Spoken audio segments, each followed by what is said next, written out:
तो एग्रीकल्चर और rural development जो हमारा है, ये रूरल शब्द से भी मुक्त होना है। ये जो शहर है जहाँ पे हम रह रहे हैं, कुछ ज़्यादा लोग एक प्रकार के रह रहे हैं, और दूर तक जो बिखराव है उसमें भी वो एंटरप्रेन्योर और सूचना और सारी चीज़ें उसी प्रकार से उपलब्ध हैं जैसे हर शहर में विद बेटर लिविंग, अच्छी ज़िंदगी के साथ उपलब्ध है। तो उसको उस इन्फीरियर तरीके से ना देख के उसको एक लार्जर कॉन्टेक्स्ट में देखना है और बहुत से उन डेवलपमेंटल शब्दों से मुक्त होना है। We need a policy document. एक डॉक्यूमेंट आया था जिसमें बहुत से अच्छे बिंदु थे, लेकिन वो ख़त्म हो गया। जिसमें स्पेशली फार्मर्स कोऑपरेटिव की जो बात थी, उसे फार्मर्स एंटरप्रेन्योर की तरह, जिसमें कि शेयरिंग ऑफ कैपेबिलिटीज़ जो है वो एक इम्पॉर्टेंट एस्पेक्ट की तरह इमर्ज करता है।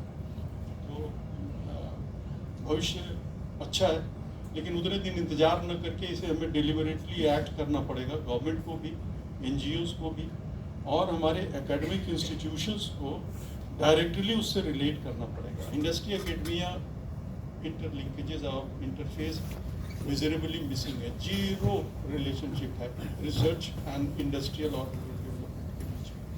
तो इसको फर्दर हमको इंटीग्रेट करना है कि वी नीड हाइपोथेसिस टेस्टिंग की जगह प्रॉब्लम सॉल्विंग तरीके से हमको सुधारना है। Thank you sir. Ma'am, may have you use? Sure. तो दो स्तर पे बात करूँगी। माइक्रो लेवल पे अगर बात करना है तो मुझे लगता है विकास तब होगा जब हम लोगों के लाइवलीहुड्स के लिए कुछ फैसिलिटेशन करेंगे। आप लाइवलीहुड्स पे काम करो, क्वालिटी ऑफ लाइफ पे काम करो in terms of infrastructure and services, और लोकल इंस्टीट्यूशंस जो है उनका विजडम है कि वो अपने लोगों के पास परफेक्ट इक्विटी और इंक्लूसिवनेस की बात लेके लोगों तक पहुँचे।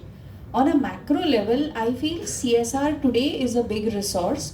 If we can have the role of CSR being institutionalized in government in terms of today it is institutionalized in terms of compliance के 2% दे दो, मैं कह रही हूँ at a larger level if we can also stipulate the kind of change that we want to see, so outputs and impacts अगर define हो, we will be able to reach faster for in the journey of Viksit Bharat. Thank you.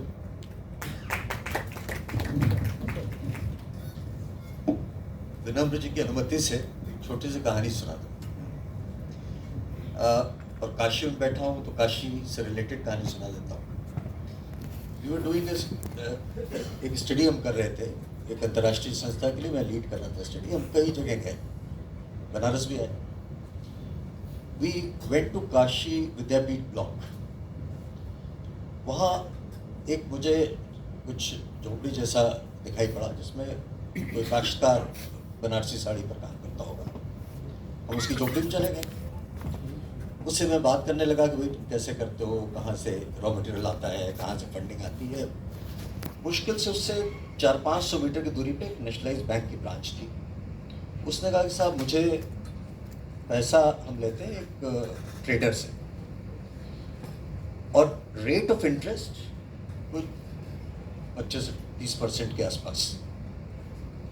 मैंने कहा बगल में तुम्हारे bank है, तुम वहाँ से पैसा लेते नहीं हो, वहाँ तुम्हें 4% 6% इंटरेस्ट पे पैसा मिल जाएगा। वैसे हाथ जोड़ के खड़ा हो गया, कहने साहब ये जो झोपड़ी है ये दादाजी ने बनवाई थी, इसकी पुताई भी नहीं करा पाता, गनीमत है बची हुई है, वहाँ से ले लिया तो भी चली जाएगी। आई वॉज टेकन अबैक कि मतलब what nonsense he is talking about. So I put a team there, उन्होंने कहा इसको स्टडी करो, मीट मोर पीपल।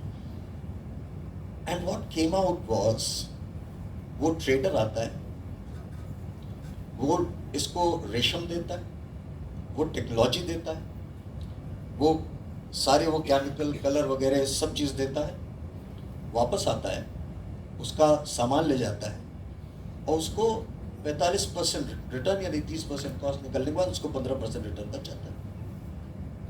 ये एक पैकेज है। बैंक से जैसे उसने लोन लिया, rest of it is all gone, the technologist is gone, the market person is gone, the accountant, everything is gone. वो हर चीज के लिए स्पेंड करेगा और मार्केट ढूंढ ही नहीं पाएगा। वो सिंगल एंटरप्रेन्योर वही प्रोड्यूसर है, वही मार्केटिंग मैन है, वही अकाउंटेंट है, वही सब कुछ है। वो बमुश्किल किसी तरह से